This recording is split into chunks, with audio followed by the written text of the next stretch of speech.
उसी वीडियो को हम आगे कंटिन्यू करें। हमने यहाँ पे ये तो देख लिया कि अगर मुझे कभी भी एक बार वापस रिकॉल करा दो सारी चीज़, हमने क्या देखा, सबसे पहले हमने ये देखा कि अगर मेरे पास रेट लॉ बेसिकली कैसे उसको अप्लाई किया जाए। रेट लॉ का फॉर्मूला क्या होता है, मुझे किसी भी कोई भी रिएक्शन अगर मेरे पास गिवन है, अगर मुझे उसका रेट ऑफ रिएक्शन अगर मुझे निकालना, तो सिंपली फॉर्मूला क्या होता है, के ए की पावर एक्स बी की पावर वाई। यहाँ पे एक्स और वाई क्या होता है, यहाँ पे एक्स होता है बेसिकली मेरे पास order of reaction with respect to A, और बी क्या होता है basically order of reaction with respect, sorry Y क्या होता है basically order of reaction with respect to B होता है। एक्स और वाई क्लियर। ओवरऑल अगर मैं ऑर्डर ऑफ रिएक्शन लिखना चाहूँ तो क्या होता है, एक्स प्लस वाई होता है, उसका और किसके इक्वल होता है, एन के इक्वल होता है। ये हमें ये नो डाउट ये हमें पॉइंट क्लियर है।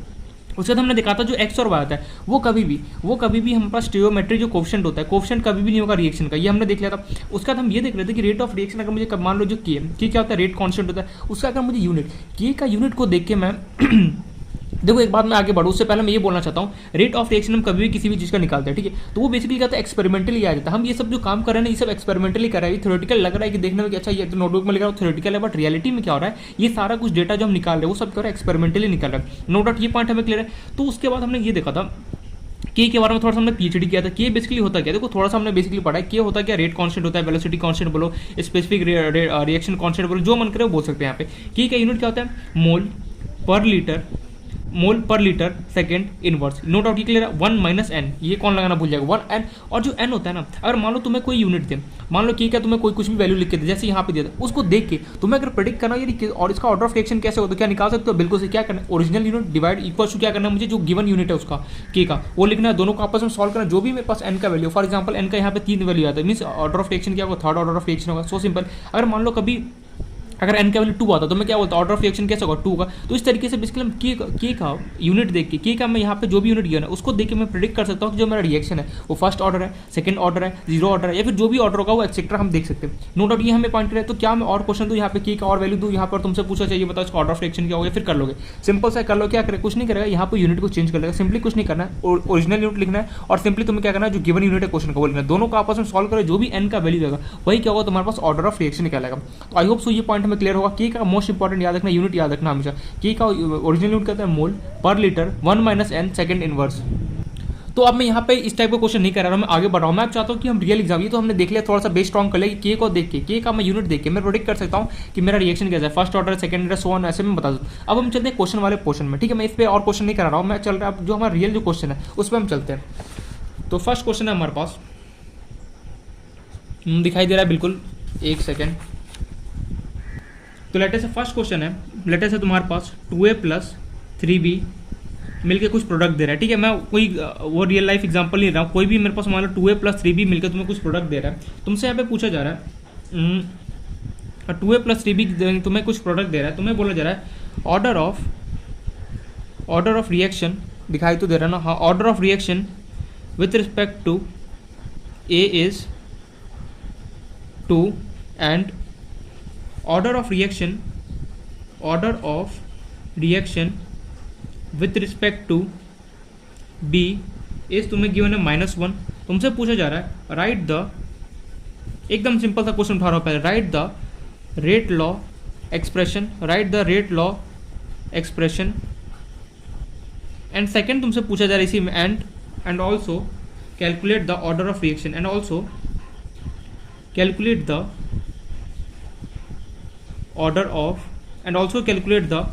order of reaction, ठीक है। ये तुम्हारे पास क्वेश्चन है, तुम्हें ये बोला जा रहा है, सबसे पहले क्वेश्चन पढ़ो, 2a + 3b मिलकर कुछ प्रोडक्ट देगा, हमें नहीं पता क्या तेरा भाड़ में गया। तुमसे पूछा जा रहा है क्या तुम्हें बोला जा रहा है order of reaction with respect to a is 2, तुम मुझे ये बताओ इस लाइन का मीनिंग क्या है, एंड तुम्हें आगे बोला जा रहा है order of reaction with respect to b is -1।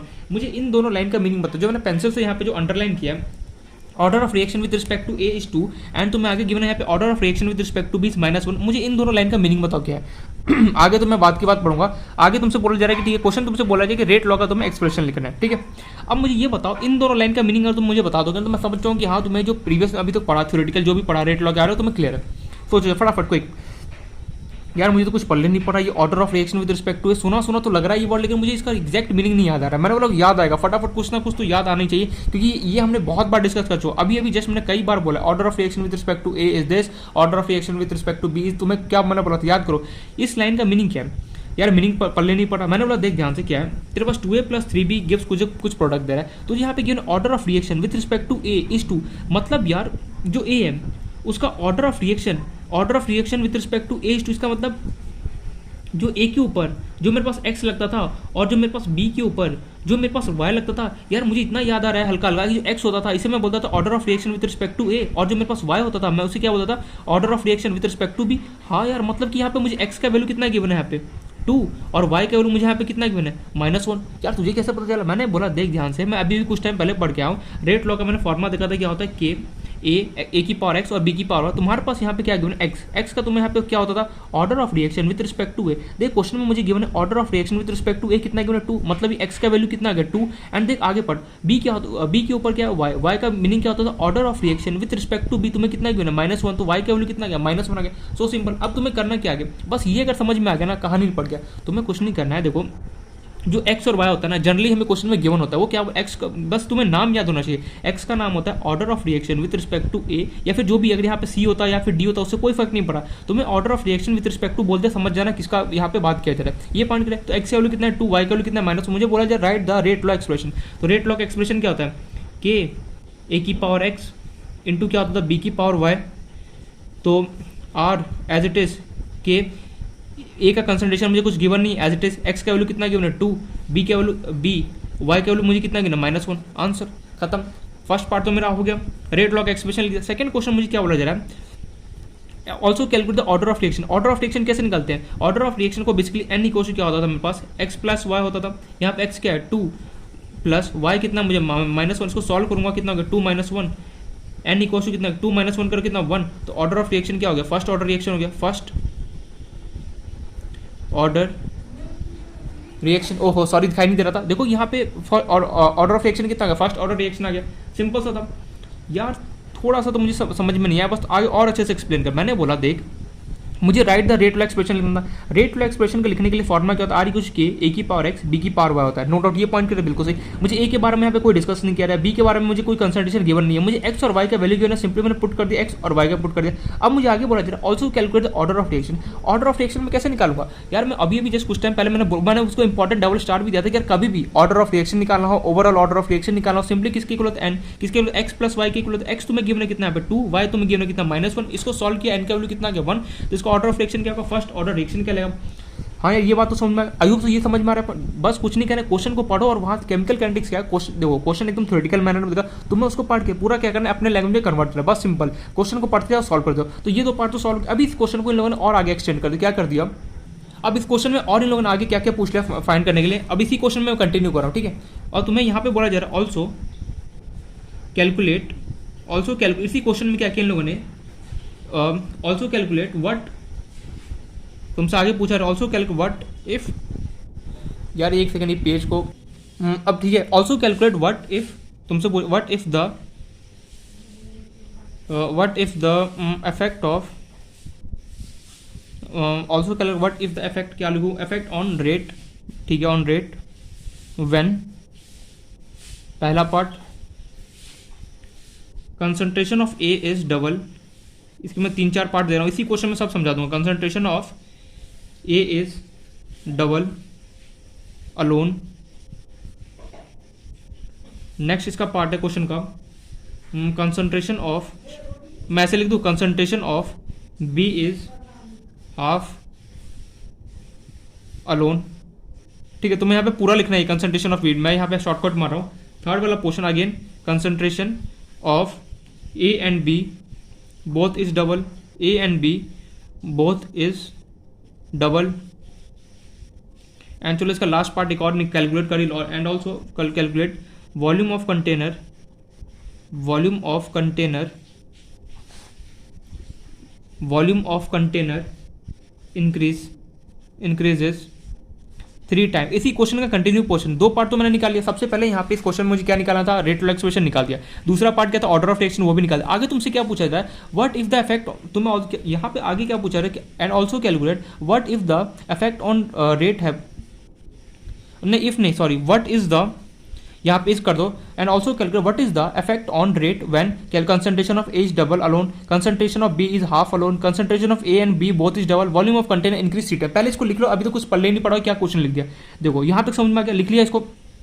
अब समझे कोशिश करो, तो मैं यहाँ पे ये पूछा जा रहा है कि जो रेट है जो तुम्हारे पास रेट है उस पर क्या क्या इफेक्ट पड़ेगा। अगर तुम मान लो ए का कंसंट्रेशन अगर तुम डबल कर देते हो तो क्या इफेक्ट पड़ेगा। अगर मान लो तुम नेक्स्ट इसका पार्ट तुमसे यहाँ पे ये पूछा जाए जब तुम बी का अगर तुम कंसंट्रेशन उसको हाफ कर देते हो तो क्या उसके अंदर रेट में इफेक्ट पड़ेगा। तुमसे थर्ड वाला क्वेश्चन पूछा जा रहा है कि अगर तुम ए और बी दोनों को अगर डबल कर देते हो तो रेट के अंदर क्या इफेक्ट पड़ेगा। एंड फोर्थ क्वेश्चन तुमसे ये पूछा जा रहा है अगर तुम कंटेनर का जो वॉल्यूम है जिसके अंदर तुम ये प्रोसेस कर अगर उसको तुम 3 टाइम बढ़ा देते हो इन दैट केस उस पर रेट पे क्या इफेक्ट पड़ेगा। ये चारों क्वेश्चन मुझे एक एक करके निकालना है।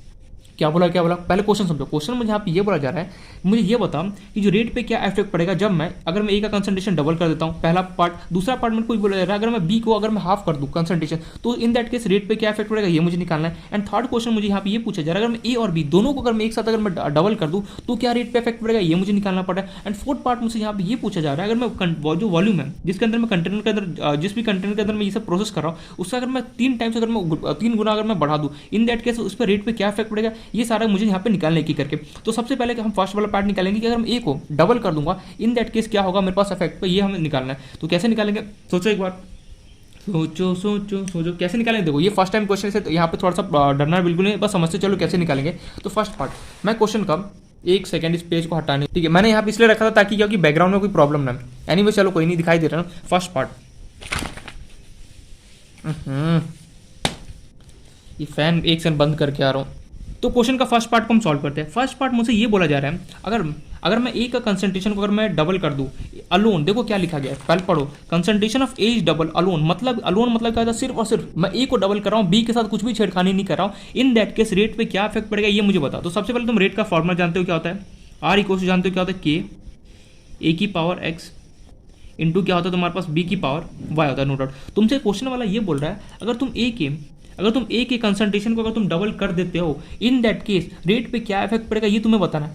सिर्फ ए को कर रहे हो, बी को यहाँ पे बोला जाता है concentration of A is double alone, double के आगे अलोन भी लिखा मतलब कि सिर्फ और सिर्फ तुम ए को क्या करो डबल करो। जब तक बोथ ना लिखे ना, जैसे यहाँ पे लिखा हुआ है concentration of A and B both is double, जब तक बोथ ना लिखे तब तक तुम किसी को चेंज नहीं करोगे, मीन्स दोनों को एक साथ चेंज नहीं करोगे। मैं यहाँ पे ये बोलना चाह रहा हूँ तुम्हें यहाँ पे बोला सिर्फ ए का क्या रहा है कंसंट्रेशन को डबल कर रहा है, बी के बारे में कोई डिस्कस नहीं कर रहा तो हम बी को एज इट इज हमें छोड़ देना। जब तक जिसके बारे में भी यहाँ पे कोई डिस्कस ना करे तब तक मुझे उस पॉइंट को बिल्कुल भी नहीं छेड़ना है। जिसके बारे में बोले सिर्फ उसके साथ खेलना है, बाकी के साथ क्या करना है उसे एज इट इज रहने देना है। क्वेश्चन वाला मुझे ये बोला अगर ए की कंसंट्रेशन को अगर मैं डबल कर देता हूँ इन दैट केस रेट पे क्या इफेक्ट पड़ेगा ये मुझे निकालना। तो कैसे सॉल्व करेंगे कुछ मत करो, सबसे पहले वही जो हमने रेट का अपना इक्वेशन निकाला था वो लिखो। आर इक्वल क्या होता है के ए की पावर कितना था 2, जो हमने रेट का एक्सप्रेशन लिखा ना ये कहाँ गया, ये स्मॉल आर होता है, मैं कैपिटल आर क्यों लिख रहा हूँ, स्मॉल आर ठीक है, स्मॉल आर कर लेना कि ए की पावर 2 इंटू क्या था बी की पावर -1। यहाँ पे -1 लगाना भूल गया क्या, नहीं लगाया। बी की पावर कितना था मेरे पास -1, ये रेट का एक्सप्रेशन। अब तुम्हें यहाँ पे ये बोला जाए इसका नाम दो फर्स्ट, ये ओरिजिनल। कभी भी इस टाइप का क्वेश्चन है तो देखो कैसे इसको सॉल्व किया, स्टेप बाय स्टेप सॉल्व नहीं क्वेश्चन करना। अब तुम्हें यहाँ पे ये बोला जा रहा है कि जो तुम्हारा ए है, ए को देखो स्टार्टिंग में तुम्हारे पास ये था कोई प्रॉब्लम नहीं। अब तुमने क्या किया जो ए है, अब तुम्हारे मन में क्या हुआ कि मैंने सोचा क्यों ना कुछ चेंजेस किया जाए। अब मैंने ये किया जो ए है उसी कंसंट्रेशन को मैंने डबल कर दिया, डबल कर दूंगा तो क्या क्या चेंजेस आएगा वो हमें यहाँ पे देखना है। तो लेट से इसका नाम तुम रख दो R' कुछ भी रख सकते हो, R' R1 R2 जो मन करे। के ए का जो कंसंट्रेशन था उसको मैंने देखो डबल कर दिया, डबल कर दूंगा क्या लिखा देखो concentration of A is double. Double होने का मतलब है ए के कंसंट्रेशन को मैं डबल कर दूंगा कितना होगा 2a ये power whole twice into B की पावर -1। ओहो कुछ पल्ले नहीं पड़ा। मैं यहाँ पे ये बोल रहा हूँ कि हमारे पास आर इक्वल टू के ये एक्सप्रेशन था, इनिशियल कंडीशन था। तुमने क्या किया, मान लो तुम्हारे पास इनिशियल कंडीशन था ये वाला कंडीशन ठीक है। तुमने क्या किया इसको तुम्हारे मन में क्या है कि क्यों ना कुछ चेंजेस किया जाए। अब तुमने क्या किया सिंपली इसको लिया, इसको यहाँ पे लिया और इसके अंदर क्या किया तुमने ए का जो कंसंट्रेशन था उसको तुमने डबल कर दिया। डबल कर दोगे तो रेट का एक्सप्रेशन के डबल करो ट्रिपल करो, अगर मैं ट्रिपल करता तो यहाँ पे 3 होता, अगर 4 टाइम करता तो 4 होता। ये तो अब जब मैं डबल करूंगा तो उसका डबल करने का मेरे पास रेट का एक्सप्रेशन क्या आएगा, नाम दिया लेटेस्ट R' दो R2 जो मन करे कुछ भी दे सकते हो कि 2a का जो a था उसके आगे मैंने 2 कर दिया क्योंकि मैंने डबल कर दिया कंसंट्रेशन। बाकी एज इट इज यहाँ पे कॉपी पेस्ट जो b था उसका में तो मैंने कुछ छेड़छाड़ किया नहीं, तो as it is copy paste रहा। इस इक्वेशन का नाम दो सेकंड। अब मैं यहाँ पे ये बोला जा रहा है कि रेट पे क्या इफेक्ट पड़ेगा ये तुम्हें ये बताना है। जो रेट है बेसिकली मेरा ये जो रेट है जब तुम कंसंट्रेशन ऑफ ए को डबल करोगे तो इस पर क्या इफेक्ट पड़ रहा होगा तुम्हें ये बताना। कैसे निकाला जाए, सिंपली कुछ मत करो, इसका सबसे बेसिक सा सिंपल सा रूल होता है कि कभी भी तुम्हें ये बोले कि कंसंट्रेशन को बढ़ा रहा हूँ या फिर डबल करा हाफ कर रहा हूँ, वॉल्यूम को कुछ भी छेड़का रहा हूँ, सिंपली कुछ मत करो, पहले इनिशियल कंडीशन लिखो फिर फाइनल कंडीशन जो भी तुम्हारे पास प्रेजेंट कंडीशन है उसको लिखो, उसके बाद क्या करो डिवाइड। अब देखो कैसे निकलेगा रेट पे कैसे इफेक्ट पड़ेगा वो तुम्हें जानने के लिए सिंपली क्या डिवाइड सेकंड इक्वेशन को फर्स्ट से डिवाइड करो, divide second equation by first. बस यही हमें काम, हर एक क्वेश्चन में हमें यही करना है। देखो मैं क्या बोल रहा हूँ, इस टाइप का क्वेश्चन ना स्टार्टिंग में आई नो प्रॉब्लम होता है, बस एक बार समझ जाओगे ना पूरा फंडा क्लियर हो जाएगा। देखो मैं क्या बोल रहा हूँ, तुम्हें क्या करना है, इनिशियल तुम्हें यहाँ पे ये बोला जा रहा है फर्स्ट कंडीशन में तुम्हें ये बताना जो रेट है, रेट पे बेसिकली क्या इफेक्ट पड़ेगा जब तुम ए के कंसंट्रेशन को तुम डबल कर दोगे, ये हमें निकालना है। ठीक है, तो सबसे पहले मैंने इनिशियल जो कंडीशन था मेरे पास रेट का एक्सप्रेशन वो लिखा, जब मैंने ए को डबल किया उसका जो क्या एक्सप्रेशन आएगा रेट का वो मैंने वो लिखा। अब मुझे सिंपली बताना क्या इफेक्ट पड़ेगा, तो मैं कैसे निकालूंगा कि जो रेट होगा उस पर क्या इफेक्ट पड़ेगा, मतलब कि बढ़ेगा रेट घटेगा क्या होगा मुझे बताना, मैं कैसे बताऊंगा। सिंपली कुछ मत करना, जो फाइनल वाला है ये वाला है उसको तुम डिवाइड कर देना फर्स्ट इक्वेशन डिवाइड कर दो, आर डैश के नीचे क्या होगा आर इक्वल टू क्या होगा तुम्हारे पास, इन ऊपर लिखो आर डैश का क्या है तुम्हारे पास के 2a का स्क्वायर इंटू बी की पावर -1 डिवाइड बाय तुम्हारे पास आर का ये वाला क्या है, ये वाला पुट कर दो यहाँ पे के a का स्क्वायर इंटू बी की पावर -2 डिवाइड करना आया कैसे किया। देखो जैसे मान लो तुम्हारे पास डिवाइड करना बहुत इंपॉर्टेंट, मैं सिखा चुका हूँ वैसे कैसे डिवाइड करता, बट फिर भी एक बार बता देता हूँ। जैसे मान लो a plus B equal to तुम्हें 4 गिवन है और लेटेस्ट इसका नाम दिया सेकंड, एंड तुम्हारे पास a प्लस मान लो d plus E equal to latest से तुम्हारे पास गिवन है कितना 9, और ये तुम्हारे पास सेकंड फर्स्ट इक्वेशन चलो, और ये सेकंड इक्वेशन तुम्हें मान लो तुम्हें डिवाइड करना मान लो तुमने किया, तुम्हारे मन में ये सवाल है क्यों ना मैं इन दोनों को डिवाइड कर दूँ, तो तुम्हारे मन में क्यों ना मैं फर्स्ट को डिवाइड कर दूँ बाय किसी सेकंड से, तो कैसे लिखोगे a प्लस बी, देखो फर्स्ट कौन है तुम्हारे पास ये रहा डी प्लस ई, तुम ऐसे लिखो D plus E equal to तुम्हारे पास क्या है 9 as it is equal to, अब तुम डिवाइड करो किसको, फर्स्ट को डिवाइड करो सेकंड से, तो डी प्लस ई के नीचे कौन आएगा a प्लस बी, और 9 के नीचे कौन आएगा 4, वही मैंने किया सेकंड इक्वेशन वो मैंने लिया और उसको डिवाइड कर दिया किसे फर्स्ट से, कैसे डिवाइड करते हो तुम्हें मैं बता चुका हूँ। अब हम इसको सॉल्व करना काटा खूटी करना है, तो के ने के को उड़ा दिया बिल्कुल सही, बी इनवर्स और बी दोनों सेम से मतलब आपस में निपट गया। अब बचा ये हमारे पास बचा क्या R dash divide by R, इसको सॉल्व कर दो, तो 2a का क्यों होल स्क्वायर गया, तो कैसे लिखते हो 2 का स्क्वायर कैसे, तो 4, और ये अगेन कितना होगा a का स्क्वायर, अगर ऐसे नहीं लिखना चाहो तो ऐसे भी लिख सकते हो लेटर से 2 का स्क्वायर ब्रैकेट में a का स्क्वायर डिवाइड बाय नीचे तुम्हारे पास क्या है a का स्क्वायर है, a के स्क्वायर ने a के स्क्वायर को उड़ा दिया, बचा तुम्हारे पास क्या R dash upon R equal to कितना हो गया 2 का स्क्वायर 4, तो इसको यहाँ पे क्रॉस मल्टीप्लाई करो आर डैश इक्वल टू कितना हो गया 4r, मतलब कि जो मेरा रेट है जब मैं बी के ए के कंसंट्रेशन को अगर मैं डबल करता हूँ तो मेरा जो रेट है वो क्या होता है 4 टाइम्स मेरे पास बढ़ता है, कब इनिशियल कंडीशन से। सिंपल देखो क्या किया मैंने यहाँ पे, मैं सिंपल बोला लेकिन हो सकता है प्रॉब्लम भी आ सकता है यहाँ पे। देखो क्या किया, सबसे पहले सेकंड इक्वेशन को मैंने फर्स्ट से डिवाइड किया, नोट आउट ये किया, के ने के को उड़ा दिया, बी ने बी को उड़ा दिया, अभी आर डैश और आर तो डिफरेंस उड़ाएगा नहीं, बचा 2a का होल स्क्वायर, यहाँ पे देखो तुम्हारे पास क्या बचा, तुम्हारे पास बचा 2a का होल स्क्वायर डिवाइड बाय तुम्हारे पास नीचे बचा क्या a स्क्वायर। अब मैं इसको कैसे सॉल्व करूँ, तुम्हारे पास दो तरीके हैं, या तो तुम देखो अब हमें एक बात बताया, अगर मान लो तुम्हारे पास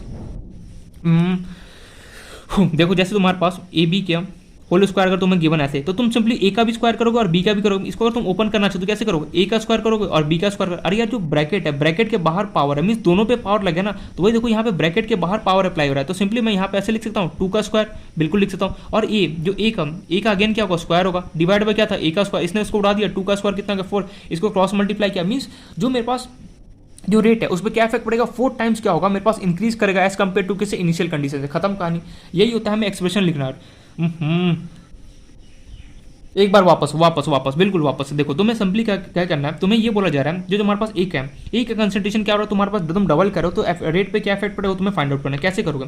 सबसे पहले तो इनिशियल इक्वेशन लिखो, रेट एक्सप्रेशन का लिख दिया, अब तुम्हें जो चेंज वगैरह तुम करो उसका एक्सप्रेशन लिखो, मैं ए पे क्या हो रहा है डबल 2 टाइम्स मेरे पे क्या इंक्रीज हो रहा है क्या होगा भाई, इसको ए को मैं क्या कर रहा हूँ 2 टाइम्स क्या कर रहा हूँ मैं कंसंट्रेशन इंक्रीज कर रहा हूँ, तो मैं 2a हो गया, देखो ए क्या होता है कंसंट्रेशन ऑफ ए, बी क्या कंसंट्रेशन ऑफ बी, तो मैं ए का क्या कर रहा हूँ 2 गुना कंसंट्रेशन बढ़ा रहा हूँ, तो सिंपली क्या होगा 2a बाकी एज इट इज। अब मुझे बताना है रेट पे मेरे को क्या इफेक्ट पड़ा, मैं कैसे निकलूँ, सिंपली कुछ मत करो, जो भी तुम्हारे पास फाइनल कंडीशन हो या फिर प्रेजेंट कंडीशन उसको डिवाइड कर दो अपने स्टार्टिंग वाले कंडीशन से, तो डिवाइड किया सेकंड इक्वेशन को डिवाइड किया फर्स्ट से, देखो R dash divide by R dash के ऊपर और नीचे कौन हो गया दिस, इसको डिवाइड किया तो मेरे पास कुछ इस तरीके से बना, इसको सॉल्व करने के लिए मैं बता दिया कैसे हुआ, तो यहाँ से फाइनली जो तुम्हारे पास आया वो 4 टाइम्स क्या होगा मेरे पास बढ़ेगा रेट किसे as compare to initial condition से। सिमिलरली सेकंड पार्ट, अब तुम सेकंड पार्ट भी तो अब तो आसानी से कर सकते हो, वहाँ पे बोला जा रहा है जो बी है बी के कंसंट्रेशन क्या करो हाफ करो, तो बी को क्या करोगे बी के पहले इनिशियल रेट का एक्सप्रेशन लिखोगे, फिर तुम क्या करोगे जो तुम्हारे पास बी का तुम कंसंट्रेशन हाफ करो उसका एक्सप्रेशन लिखो b/2, फिर दोनों को यहाँ पे डिवाइड कर दो, तुम्हारे पास क्या होगा रेट का एक्सप्रेशन है। खुद से एक बार अटेम्प्ट करने की कोशिश करो, देखो वीडियो को पॉज ईमानदारी से प्लीज, यहाँ पे ईमानदारी से प्लीज इस क्वेश्चन को बी जो सेकंड पार्ट है तुम खुद से अटेम्प्ट करो, मैंने हिंट ऑलरेडी दे चुका हूँ, खुद से वीडियो को पॉज करो और भले ही 2 minute 3 minute 4 minute 5 minute extra time लगे, बट खुद से इस क्वेश्चन को सॉल्व करने की कोशिश करो प्लीज, मैं यहाँ पे करा रहा हूँ, ठीक है। तो आई होप सो वीडियो को पॉज करके तुमने आराम खुद से कोशिश किया होगा, मैं यहाँ ट्रस्ट करके चल रहा हूँ। अब मैं यहाँ पे सॉल्व करता हूँ, कैसे सॉल्व करेंगे, देखो यहाँ पे मुझे क्वेश्चन में बोला जा रहा है ट्राई किया, आई होप सो ट्राई किया होगा। देखो अब क्या करना क्या है, हमें क्वेश्चन में ये बोला जा रहा है जो मेरे पास जो बी है, ठीक है, बी का कंसंट्रेशन क्या कर रहा हूँ मैं, आधा कर रहा हूँ, हाफ कर रहा हूँ। तो करना क्या है, मैंने ऑलरेडी बोल चुका हूँ। सबसे पहले इनिशियल जो भी तुम्हारे पास कंडीशन है, एक्सप्रेशन है, उसको लिख दो। तो इनिशियल एक्सप्रेशन तुम्हारे पास आर इक्वल्स टू के ए का स्क्वायर, इसको कुछ भी छेड़खानी मत करो, चुपचाप से इसको एज इट इज लिख दो। जो भी तुम्हारे पास कभी भी कोई क्वेश्चन बोले, ठीक है कभी भी कोई क्वेश्चन बोले कि भैया मैं इसका कंसंट्रेशन इंक्रीज कर रहा हूँ, डिक्रीज कर रहा हूँ, बढ़ा रहा हूँ, दिस कर रहा हूँ, दैट कर रहा हूँ, कुछ मत करो। सबसे पहले तुम दो सवाल करो। सबसे पहले जो भी उसका जो रेट जो भी मेरे पास रेट का जो इक्वेशन है, जो भी रेट ऑफ एक्सप्रेशन है मेरे पास, इनिशियल कंडीशन, वो चुपचाप लिख दो। उससे या तुम उससे पूछो, अच्छा ये बता, इनिशियल तो मैंने लिख दिया, अब तो उसके अंदर क्या क्या चेंजेस करा है वो मुझे एक एक करके बता दे, मैं उसका एक्सप्रेशन लिखता जाऊँगा। तो पहला उसने मुझे बताया था कि मैं एक क्या करूँ, कंसंट्रेशन को 2 गुना बढ़ा रहा हूँ, तो इन दैट केस रेट पे क्या इफेक्ट पड़ेगा मैंने बता दिया। अब उसने मुझे ये पूछा, अब मैं क्या कर रहा हूँ, बी को मैं आधा कर रहा हूँ, ठीक है, मैंने बी को क्या किया, आधा कर दिया। देखो क्या बोलेगा, concentration of B is half alone, मतलब कि क्या किया मैंने, बी को आधा कर दिया, ए को मैंने कुछ भी नहीं कहा, ए चुपचाप अपना बैठा हुआ है। करना क्या है, इनिशियल कंडीशन लिखा, फर्स्ट इक्वेशन, अब इसका नाम दिया फर्स्ट। अब तुम्हें क्या, आर डैश लो, जो मन करे कुछ भी नाम दो, आर डैश इक्वल टू के, ए को कुछ किया, देखो ए को कुछ नहीं किया, क्यों, हमने यहाँ पे क्या अलोन, अलोन मतलब भैया बी को ही मैंने सिर्फ छेड़खानी किया, मैंने ए के साथ कुछ भी छेड़खानी नहीं किया, एज इट इज ए को रहने दो। बी को क्या किया तुमने, आधा कर दिया। आधा करने का मतलब है 1/2 चलो 1/2 में पूरा ही लिख देता हूँ, 1/2 की पावर -1। कई बच्चे क्या करते हैं कि मेरे साथ भी ऐसा मिस्टेक हुआ था, क्या यार ए को तो मैंने डबल कर दिया, तो यहाँ पे डबल लिखूंगा। अरे भैया ए का कहानी निपट गया। मान ले तेरे पास क्या था कि जैसे मान लो तुम्हारे पास चॉकलेट है, ठीक है, एक चॉकलेट का पीस है, तुमने उसको खाया, मान लो तुमने उसको क्या किया, उसको 2 गुना बढ़ा के खा, मीन अगर एक चॉकलेट अगर तुमने उसको डबल करना चाहिए, तुम क्या उस पर जोर से पंच करोगे, उसका साइज क्या इंक्रीज तुमने खा लिया। सिमिलरली अब ये जूम कर तुम्हारे पास दूसरा चॉकलेट है, तुमने उसको हाफ कर दिया फिर खा रहे हो। सेम यहाँ पे ये कहानी कि ए का जो कंडीशन था हो गया, निपट गया, अब उसके बारे में कोई डिस्कस नहीं। अब हम यहाँ पे ये बोला जा रहा है जो बी है, बी को मैं ले रहा हूँ, बी को मैंने लिया और क्या किया, उसको हाफ कर दिया, मैं इसका कंसंट्रेशन को मैं आधा कर रहा हूँ। अब मुझे बताओ रेट पे क्या इफेक्ट पड़ेगा, मुझे ये बताना है। भैया ए के बारे में यहाँ पे कोई डिस्कस नहीं किया, तो मैं ए को कुछ छेड़खानी भी नहीं करूँगा। जब तक ये ना बोले ना ए और बी को दोनों के साथ मैं छेड़खानी कर रहा हूँ, तब तक मुझे कुछ नहीं करना है। मैं ऑलरेडी ये बात बोल चुका हूँ कि जिसके साथ मैं कुछ भी चेंजेस करूँगा, सिर्फ मुझे उसके बारे में यहाँ पर डिस्कस करना है। जिसके बारे में कुछ भी यहाँ पर डिस्कस ना करूँ, उसको एज इट इज मुझे यहाँ पे कॉपी पेस्ट कर देना, कर दिया। इसका नाम दो सेकंड इक्वेशन। इसको थोड़ा सा और अगर सॉल्व करना चाहो तो कैसे हो जाएगा, आर डैश इक्वल्स टू के ए का स्क्वायर बी इंटू 1 कितना होगा, बी हो गया, डिवाइड बाय 2 की पावर कितना होगा, -1। इसका नाम दो सेकंड। अब हमें करना क्या है, सेकंड इक्वेशन को डिवाइड कर दो फर्स्ट से, डिवाइड सेकंड बाय फर्स्ट। देखो मैं एक बार वापस से रिकॉल कर रहा हूँ। सबसे पहला स्टेप क्या है, इनिशियल कंडीशन लिखो। जो इनिशियल तुम्हारे पास रेट ऑफ एक्सप्रेशन है, कहाँ गया ये तुमने लिखा, उसका जो भी यहाँ पे चेंजेस किया जा रहा है, सिंपली एक एक करके सॉल्व करते जाओ। इनिशियल कंडीशन लिया, अब पूछो तुमने क्या चेंज किया। उसने बोला मैं बी को मैंने आधा कर दिया, ठीक है, मैंने बी का आधा कर दिया। फिर मुझे बताना रेट पे क्या इफेक्ट पड़ेगा, बता रहा हूँ सिंपल सा। देखो ये अलग पार्ट है, ये क्वेश्चन का अलग पार्ट है। फर्स्ट पार्ट क्वेश्चन पूरा अलग है, सेकंड पार्ट पूरा क्वेश्चन का अलग है। जैसे बोलते हैं ना कोई क्वेश्चन में 4 पार्ट देता है, पहले ये निकालो अलग होता है। सेम एज इट इज है, पहला पार्ट तुमने सॉल्व कर दिया। अब तुम्हारे पास दूसरा पार्ट है कि जब तुमने बी के कंसंट्रेशन को आधा कर दिया तो रेट ऑफ एक्सप्रेशन में क्या इफेक्ट पड़ गया तुम्हें बताना है। चले इनिशियल कंडीशन लिख दिया, उसका जो भी मैंने चेंजेस किया उसका एक्सप्रेशन लिखा, लिख दिया। अब सिंपली क्या करो, सेकंड को डिवाइड कर दो फर्स्ट से, तो ये हो गया R dash divide by R. जरूरी नहीं कि यहाँ पे आर डैश माना, तुम्हारा मन के R2 मानने का, R3 मानने का, R4 मानने, कुछ भी मान सकते हो। कोई यहाँ पे ऐसा नहीं कि तुम्हें यही एक आर डैश ही माना। मेरा मन करता है मैं इसलिए बार बार आर डैश मान लेता हूँ, तो कुछ भी मान सकते हो।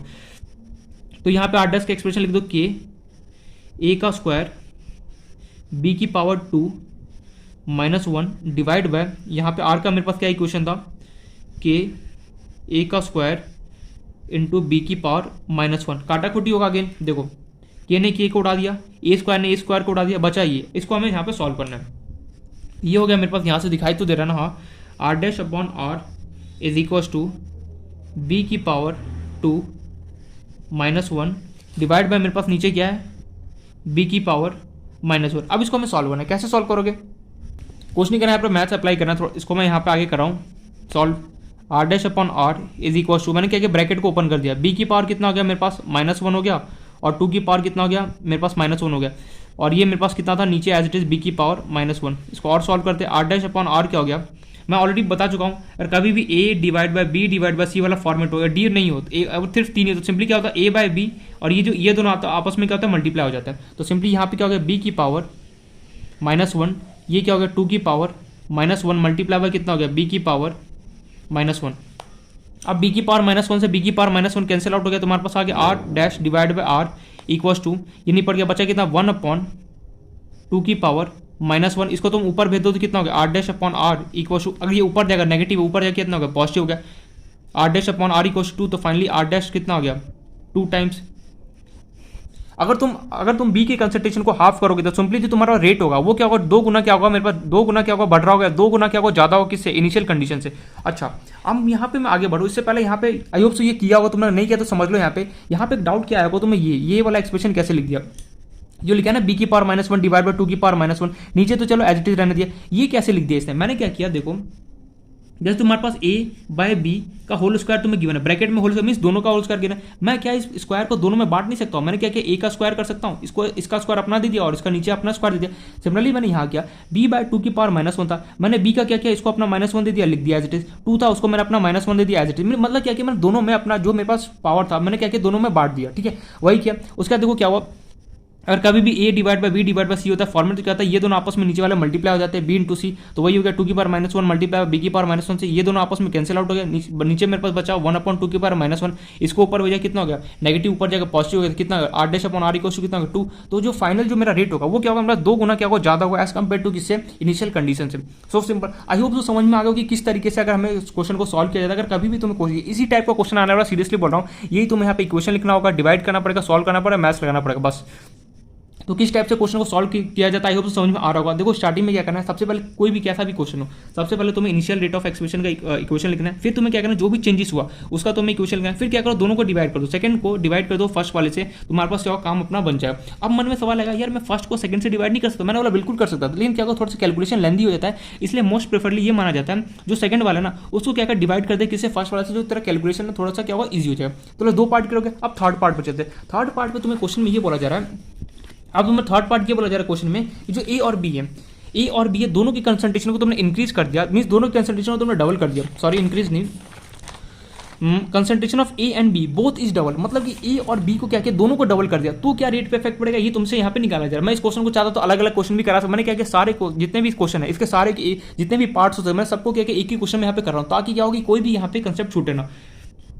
तो यहाँ पे तुमसे सी वाला पार्ट है वो पूछा जा रहा है, बोला जा रहा है ए और बी दोनों को तुमने डबल कर दिया तो रेट पे क्या इफेक्ट पड़ेगा वो तुम्हें बताना है। तो अपना फंडा रूल क्या है, सबसे पहले बेसिक जो अपना मेन एक्सप्रेशन है जो इनिशियल मेरे पास एक्सप्रेशन है वो मैं लिखूंगा, आर इक्वल टू क्या था मेरे पास के, अब तो इतने टाइम्स लिखोगे याद ही हो गया होगा, ए की पावर 2 इंटू बी की पावर -1, इसका नाम दिया फर्स्ट, इनिशियल वाला था। अब मैंने क्या किया, चेंजेस क्या किया, ए और बी दोनों की कंसंट्रेशन को हमने डबल कर दिया, तो आर डैश इक्वल टू में क्या लिखूंगा, के ए की कंसंट्रेशन को भी डबल कर दिया, कितना हो गया 2a का स्क्वायर। सिमिलरली बी को भी क्या किया, मैंने डबल किया। देखो मैं साफ साफ बोला जा रहा है ए एंड बी दोनों, यहाँ पे इंडिविजुअली किसी के बारे में बात नहीं कर रहा है, यहाँ पे बोला जा रहा है ए एंड बी बोथ दोनों को डबल किया जा रहा है। तो मीन्स मुझे बी की कंसंट्रेशन को भी चेंज किया, कितना हो गया 2b के पावर कितना हो गया -1, इसका नाम दिया सेकंड इक्वेशन। अब क्या करो, सिंपली डिवाइड कर दो, डिवाइड सेकंड इक्वेशन, बहुत सिंपल। अगर तुम्हें स्टेप बाय स्टेप समझ में आ गया ना, ये इक्वेशन लिखना आ गया और थोड़ा सा यहाँ पे समझ में आ रहा होगा तो क्या होगा, आसान लगा। अगर समझ में नहीं आएगा तो लोग यार ये हो क्या रहा है, कभी एक्सप्रेशन लिख रहा है, कभी मैथ सॉल्व कर रहा है, दिस दैट, केमिकल काइनेटिक्स में ऑलरेडी बोल चुका, जिसको समझ में आ गया उसको आ गया, जिसको समझ में नहीं आया समझो ये चैप्टर हाथ से निकल जाता है। इसलिए लोग ध्यान से एक एक स्टेप, बेसिक से बेसिक स्टेप से यहाँ पे समझते चलो जिससे प्रॉब्लम ना हो।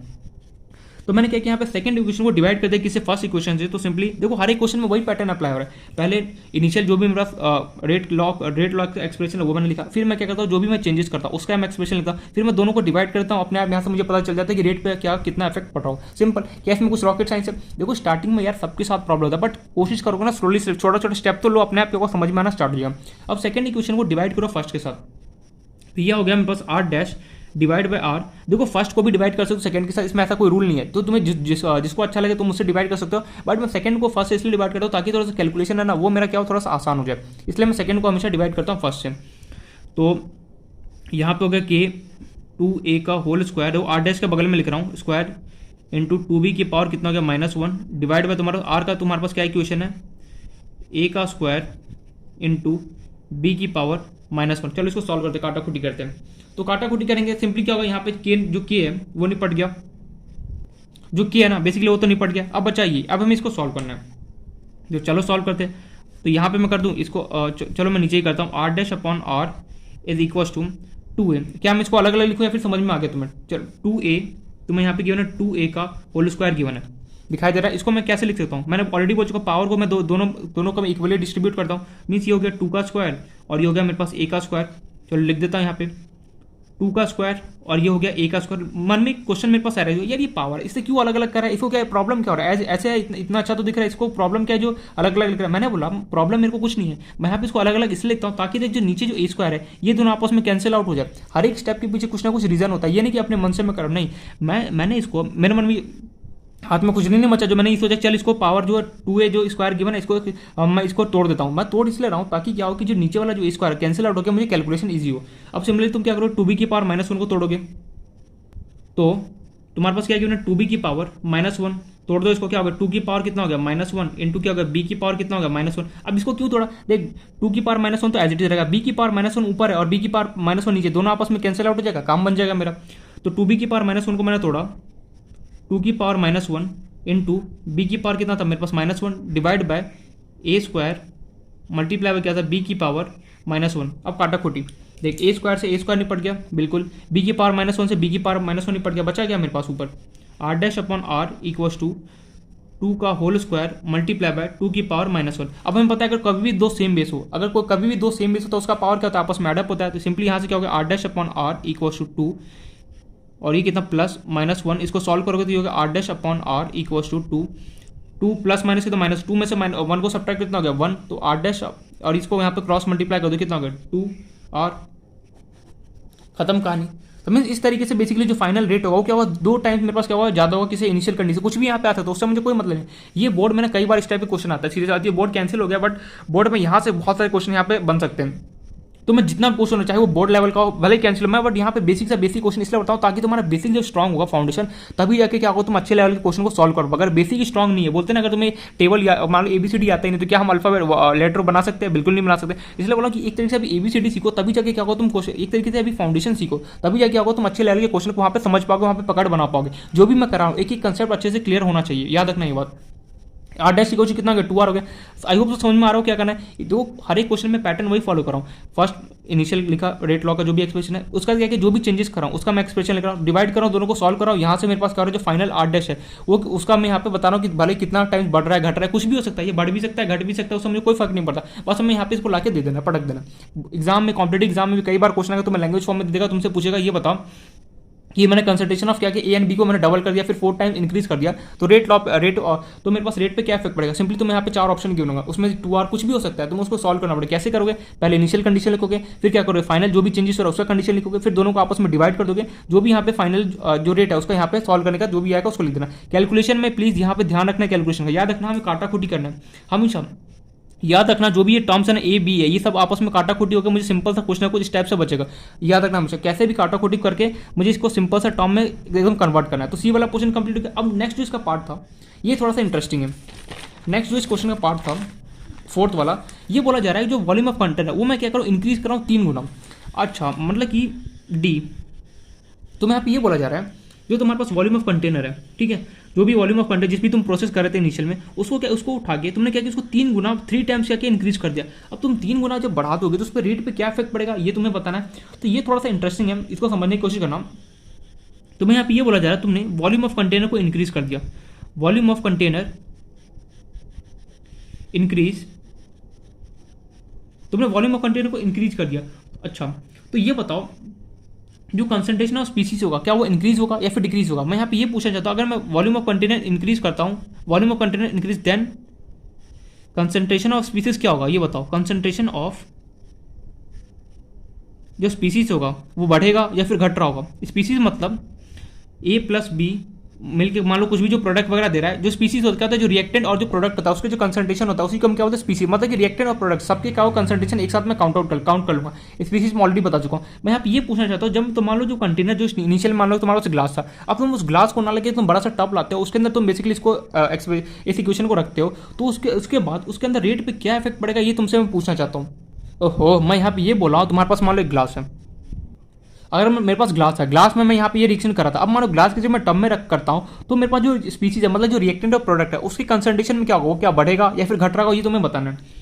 ओहो कैसे पता करेंगे, तो इसको हमें मोलैरिटी वगैरह याद करना पड़ेगा। मोलैरिटी बेसिकली हमें क्या मोलैरिटी जितने भी कंसंट्रेशन टर्म्स हमने पढ़ा था उससे कुछ एक फॉर्मूला तुम्हें याद करना पड़ेगा। यहाँ पे क्या याद करो, मोलैरिटी था, मोलैरिटी बोलो जो भी था, या फिर मैं नॉर्मलिटी जितने भी कंसंट्रेशन टर्म्स था हमने देखा जो मोलैरिटी होता है वो क्या होता है number of moles of solid divide by volume of solution in litre.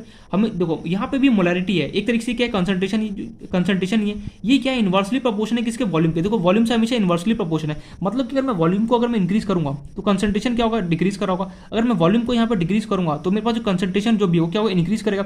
मतलब कि यहाँ पे मैं क्या कर रहा हूँ, यहाँ पे मैं वॉल्यूम में इंक्रीज कर रहा हूँ। वॉल्यूम अगर मैं इंक्रीज कराऊंगा तो कंसंट्रेशन मेरे पास क्या होगा, डिक्रीज करेगा। कंसंट्रेशन ऑफ स्पीसीज डिक्रीज, नहीं समझ में आया। मैं यहाँ पे ये बोल रहा हूँ कि जितने भी हमने कंसंट्रेशन टर्म्स पढ़ा उन सब में देखना जो वॉल्यूम है उस सब क्या सबके नीचे आता है। क्यों कि इन्वर्सली प्रोपोर्शनल आता है वॉल्यूम, जितने भी कंसंट्रेशन टर्म्स है। मैं यहाँ पे लिख देता हूँ, concentration is inversely proportional to volume. हमने जितने भी कंसंट्रेशन टर्म, मोलैरिटी हो गया या फिर नॉर्मलिटी बोलो, मोलैरिटी बोलो, सब में हमने ये देखा था जो वॉल्यूम होता है उसके हमेशा इन्वर्सली प्रोपोर्शन होता है। मतलब कि अगर मान लो मैं वॉल्यूम को इंक्रीज, इन्वर्सली प्रोपोर्शन होने का मतलब अगर ये बढ़ रहा होगा तो ये सिंपल सा घट रहा होगा। अगर मान लो ये अगर डिक्रीज करूंगा तो जस्ट इसका अपोजिट यहाँ पे हो रहा। यहाँ पे मेरे पास क्वेश्चन में क्या कि मैं वॉल्यूम को इंक्रीज कर रहा हूँ। वॉल्यूम को अगर मैं इंक्रीज करूंगा तो जो कंसंट्रेशन होगा वो क्या होगा, मेरे पास डिक्रीज करेगा। तो वही वो कंसंट्रेशन ऑफ स्पीसीज क्या होगा, डिक्रीज हो गया। ये पॉइंट क्लियर है यहाँ पे, यहाँ तक कोई डाउट। तो ये समझ में आ रहा है कि अगर मैं वॉल्यूम को अगर मैं इंक्रीज करूंगा तो क्या होगा, कंसंट्रेशन ऑफ स्पीसीज मतलब कि जो भी रिएक्टेंट या फिर प्रोडक्ट का जो भी कंसंट्रेशन होगा वो क्या होगा, मेरे पास डिक्रीज करा होगा। क्यों, क्योंकि इन्वर्सली प्रोपोर्शन होता है। कई बार क्या करता है, क्वेश्चन में देखना मैं आगे बताऊंगा, कई बार क्या करता है जो मेरे पास जो हमारे पास ए और बी होता है, ए क्या है मेरे पास कंसंट्रेशन ऑफ ए है और बी क्या होता है कंसंट्रेशन ऑफ बी। जो ए होता है वो तुम्हें डायरेक्टली ए ना देके तुम्हें क्या होगा, मोल्स दे देगा और तुम्हें वॉल्यूम देगा। तो क्या वहां से मैं कंसंट्रेशन ऑफ ए नहीं निकाल सकता हूँ, बिल्कुल निकाल सकता हूँ। कैसे निकालूंगा, नंबर ऑफ मोल्स ऑफ ए लिखूंगा जो भी गिवन होगा divide by volume of solution करूंगा और क्या होगा, लीटर में। कई बार क्वेश्चन में क्या होता है जो ए होता है, ए और बी जो होता है हमारे पास कंसंट्रेशन है, उसकी जगह तुम्हें क्या करेगा, उसको बोल देगा कि ए इतने मोल्स प्रेजेंट है और इतने लीटर में प्रेजेंट है या फिर इतने एमएल में प्रेजेंट है। तो सिंपली वहां से तुम ए का कंसंट्रेशन निकाल सकते हो, बिल्कुल निकाल सकते हो। कैसे, number of moles divide by volume of solution करूंगा तो वहां से ए का मेरे पास कंसंट्रेशन आ जाएगा। तो ये ठीक है, ये जब आएगा क्वेश्चन तो मैं आपको बताऊंगा। बट यहाँ पे फिलहाल मुझे इतना पता चला जो कंसंट्रेशन है वो इन्वर्सली प्रोपोर्शनल है किसके, वॉल्यूम के। जितने भी कंसंट्रेशन टर्म्स उठा के देख लो सब में जो वॉल्यूम नीचे आएगा। नीचे क्यों आता है कि अगर यहाँ पे मैं इंक्रीज डिक्रीज करूंगा तो जस्ट अपोजिट इसका यहाँ पे हो रहा था। अच्छा, ये तो समझ में आ गया कि अगर मैं वॉल्यूम कंटेनर इंक्रीज करूंगा तो कंसंट्रेशन ऑफ स्पीसीज होगा, मींस रिएक्टेंट एंड प्रोडक्ट का जो कंसंट्रेशन है वो क्या करेगा, डिक्रीज करेगा। अच्छा, अब यहाँ पे बोला जा रहा है तीन टाइम्स में क्या कर रहा हूँ, वॉल्यूम को इंक्रीज कर रहा हूँ। इन दैट केस मेरे पास क्या इफेक्ट पड़ेगा रेट पे, मुझे ये बताना है। कैसे करूँगा, प्रोसेस वही है। यहाँ पे बस मुझे ये बताना था कि अगर मैं वॉल्यूम जो होता है, वॉल्यूम हमेशा क्या होता है, इन्वर्सली प्रोपोर्शनल होता है किसी कंसंट्रेशन से, इसलिए मैंने यहाँ पे पूरा लिखा दिया ये। अब वही अपना काम करना है, जब तीन टाइम्स अगर मैं 3 गुना अगर मैं वॉल्यूम को बढ़ाऊंगा तो मेरे पास क्या होगा, रेट पे इफेक्ट पड़ेगा, वो हमें बताना है। कैसे सॉल्व करेंगे, वही initial condition R equal to क्या था मेरे पास, के ए का स्क्वायर। हर एक क्वेश्चन में वही हमें करना था, चाहे वॉल्यूम हो कंसंट्रेशन हो, सब में पहले इनिशियल का रेट लॉ का एक्सप्रेशन लिखो, फिर फाइन जो चेंजेस किया उसका एक्सप्रेशन लिखो। लेटर से आर डैश इक्वल टू क्या होगा, के।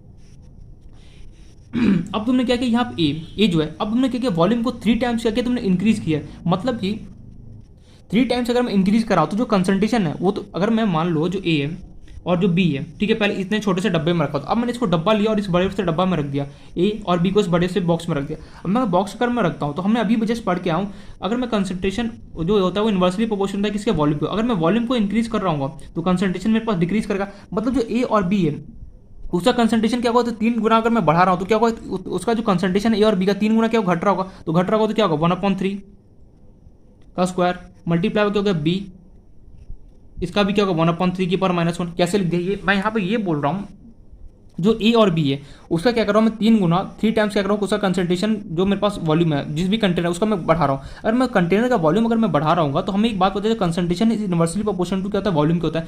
मतलब मैं वॉल्यूम अगर मैं बढ़ाऊंगा तो क्या होगा, कंसंट्रेशन डिक्रीज कर रहा होगा। तो डिक्रीज कर रहा होगा तो सिंपल सी बात है, जितने टाइम्स में वहाँ पे मान लो इतने टाइम्स अगर मैं वॉल्यूम अप कर रहा हूँ तो उतना टाइम्स का कंसंट्रेशन में डाउन जा रहा होगा। तो इसलिए क्या 1/3 से मुझे मल्टीप्लाई करना पड़ा। क्यों, क्योंकि हमने 3 गुना क्या किया, वॉल्यूम को मैंने घटाया। अगर डायरेक्टली प्रोपोर्शनल तो अब तो मैं मल्टीप्लाई करता, लेकिन घट रहा है इसलिए हमें क्या करना, डिवाइड करना पड़ा। इसको और अच्छे तरीके से लिखना चाहते तो क्या होगा, के ए डिवाइड बाय 3 का स्क्वायर और ये क्या होगा, बी डिवाइड बाय 3 की पावर -1। अब तो वही कुछ नहीं करना, सेकंड को फर्स्ट से डिवाइड कर दो, तुम्हारे पास क्या होगा, फाइनली आर डैश का एक्सप्रेशन आएगा। तो कर दो यहाँ पे डिवाइड सेकंड बाय फर्स्ट, ये हो गया आर डैश इक्वल टू क्या गिवन है मुझे, के ए की पावर 3 का square multiply by B divide by 3 की पावर -1 और मुझे डिवाइड बाय क्या आर मुझे गिवन है के ए का स्क्वायर इंटू बी की पावर -1। इसको जब सॉल्व करूंगा तो के ने के उड़ा दिया, बचा क्या यहाँ पे ए बाय 3 का होल स्क्वायर। तो अब हम यहाँ पे क्या करेंगे, ए बाय जो मेरे पास ए है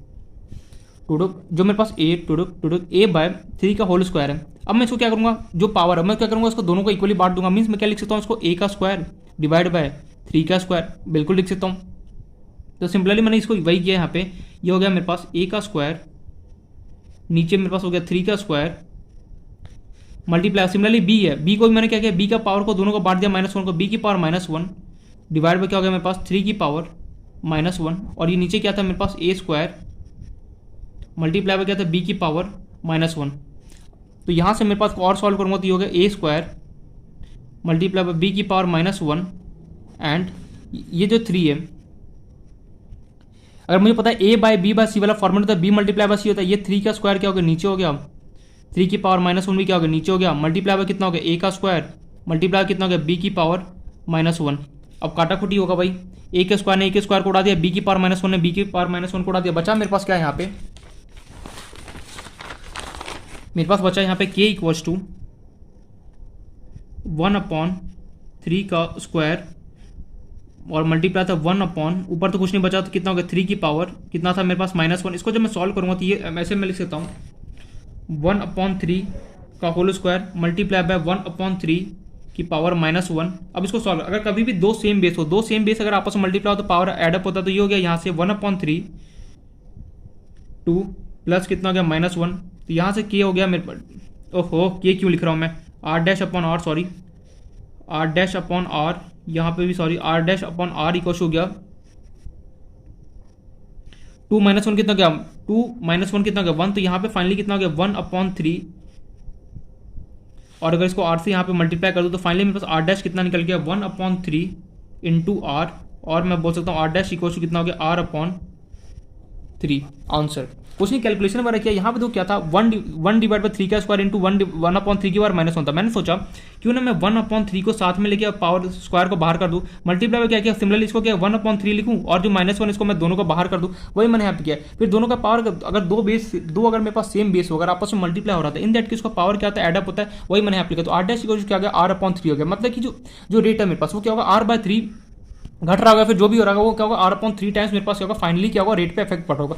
तो हमने क्या किया, देखो यहाँ पे मेन फैक्टर डिवाइड वगैरह तो समझ में आ गया होगा, क्या कि सेकंड को फर्स्ट से डिवाइड करनी तो कैलकुलेशन पार्ट था। मेन पार्ट यहाँ पे मेरे पास ये वाला पार्ट है, यहाँ पे क्या होगा जो कंसंट्रेशन है वो क्या हो रहा है मेरे पास वॉल्यूम के इन्वर्सली प्रोपोर्शनल होता है। हमें ये बात पता है, जितने भी कंसंट्रेशन टर्म्स देखना वहाँ पे हमने ये नोटिस करना जो वॉल्यूम है वो वॉल्यूम हमेशा क्या होता है सबके नीचे होता है, मतलब कि वॉल्यूम हमेशा इन्वर्सली प्रोपोर्शनल होता है किसी कंसंट्रेशन के। तो हमें एक बात पता है, अगर मैं यहाँ पे वॉल्यूम यहाँ पे अगर मैं वॉल्यूम को मैं इंक्रीज कराऊँ, कंटेनर को मैं 3 टाइम्स अगर मैं बढ़ा रहा हूँ तो क्या होगा जो कंसंट्रेशन क्या वो डिक्रीज करा, मैं वॉल्यूम बढ़ाऊंगा तो कंसंट्रेशन क्या होगा मेरे पास डिक्रीज करेगा किसका, जो भी स्पीसीज या फिर रिएक्टेंट है। तो ए का कंसंट्रेशन कितना डिक्रीज होगा a/3 टाइम्स, बी का कितना होगा 1/3 वही b/3 टाइम्स बोलो। तो ये क्या होगा देखो यहाँ पे डिवाइड क्यों किया, अगर डायरेक्टली प्रोपोर्शनल तब तो मैं यहाँ पे मल्टीप्लाई करता है। देखो रेक्टाफिकेशन मत माना, यहाँ पे इन्वर्सली प्रोपोर्शनल था कंसंट्रेशन और वॉल्यूम, इसलिए मैंने क्या डिवाइड किया 1/3 डिवाइड किया 1/3 से। फिर इसको करने के बाद क्या होगा सेकंड और फर्स्ट को आपस में डिवाइड किया, थोड़ा बहुत मैथ्स अप्लाई किया और यहाँ पे मैंने फाइनली आया। तो वो एक दो बार इस क्वेश्चन को प्रैक्टिस करोगे ना एक तो अपने आप समझ आएगा कि स्टेप क्या क्या स्टेप मिल रहा है। अगर कहीं पर भी छोटा सा भी डाउट होता है इन्फॉर्म करना कि अच्छा मुझे ये स्टेप क्यों नहीं है, तो तुरंत मैं उसको डाउट को क्या करूँ सॉल्व कर दूंगा। तो आई होप ये यहाँ पे ये पॉइंट समझ में आ गया होगा। अब चलते हैं नेक्स्ट क्वेश्चन की तरफ। देखो हर एक क्वेश्चन में जितने भी केमिकल कैंटीन से अभी क्वेश्चन आने वाले सब में यही होगा, तुम्हें इनिशियल कंडीशन लिखना पड़ेगा, रेट का एक्सप्रेशन तुम्हें क्या करना है, फाइनल रेट का एक्सप्रेशन लिखना पड़ेगा, दोनों को क्या करना पड़ेगा सॉल्व करना है। बस कितना भी कॉम्पिटेटिव में high level to high level question आ जाए, तुम्हें इनिशियल कंडीशन लिखना पड़ता है, तुम्हें फाइनल कंडीशन लिखना है, दोनों को क्या करना डिवाइड वगैरह करो, तुम्हारे पास रेट का तुम्हारे पास क्या होगा एक्सप्रेशन आ जाएगा। बस यही होता है टोटली हर एक क्वेश्चन के अंदर। अब चलते हैं नेक्स्ट क्वेश्चन की तरफ। जितना प्रैक्टिस करोगे ना इस टाइप के क्वेश्चन उतना समझ में आएगा। तो यहाँ पे प्लीज दिमाग में असल कंटाल मारा होगा यार मुझे नहीं क्वेश्चन को सॉल्व करना है, मेरे से नहीं हो रहा सॉल्व, छोड़ दो इसको। लेकिन दिमाग से जितना फाइट करो, दिमाग क्या होता है बेवकूफ होता है, उसे क्या होता है कि एकदम आसान चीजें पसंद है। लेकिन जितना उसको टफ बनाओगे ना वो अपने आप क्या होगा उस तरीके से क्या होगा टफ बनना स्टार्ट होगा और तुम्हें क्वेश्चन को सॉल्व करने में मतलब हेल्प मिलेगा। जितना उससे दूर भागेगी उतना क्या होगा प्रॉब्लम क्रिएट होगा। अभी बोल रहा हूँ कि जितना क्वेश्चन को सॉल्व करोगे उतना अच्छा है, जितना क्वेश्चन से दूर भागोगे बहुत ज्यादा क्या होगा एग्जाम में प्रॉब्लम होना है। इसलिए कि क्वेश्चन को कोशिश करना सॉल्व करने का। अब नेक्स्ट क्वेश्चन में दे रहा हूँ, ठीक है। नेक्स्ट क्वेश्चन की तरफ देखते हैं। अभी बात करने का बहुत कम टाइम है, मैं चाहता हूँ बहुत ज़्यादा से ज़्यादा मैं क्वेश्चन करा सकूँ। लेटर से तुम्हारे पास कोई 2a प्लस b मिलके कुछ प्रोडक्ट बना रहा है, कुछ भी बना रहा हो हमें नहीं पता, जो बना रहा है उससे हमें कोई मतलब नहीं है। तो मैं यहाँ पे बोला ये जा रहा है when concentration of a is double, चलो मैं पूरा ही लिख देता हूँ। व्हेन कंसंट्रेशन ऑफ, खुद से अटेम्प्ट करने की कोशिश क्या करते हो, सॉल्यूशन देख लोगे तो ठीक है, बट एग्जाम में मैं सॉल्यूशन तो देने आऊंगा नहीं, तो कोशिश क्या करो जो भी क्वेश्चन होता है ना खुद से अटेम्प्ट करने का। When concentration of a is double, when concentration of A is double alone, then rate of reaction increase increases 2 times, आगे बोला जा रहा है एंड इफ कंसंट्रेशन ऑफ, नहीं आगे छोड़ो, एंड नहीं, if concentration of A and B both double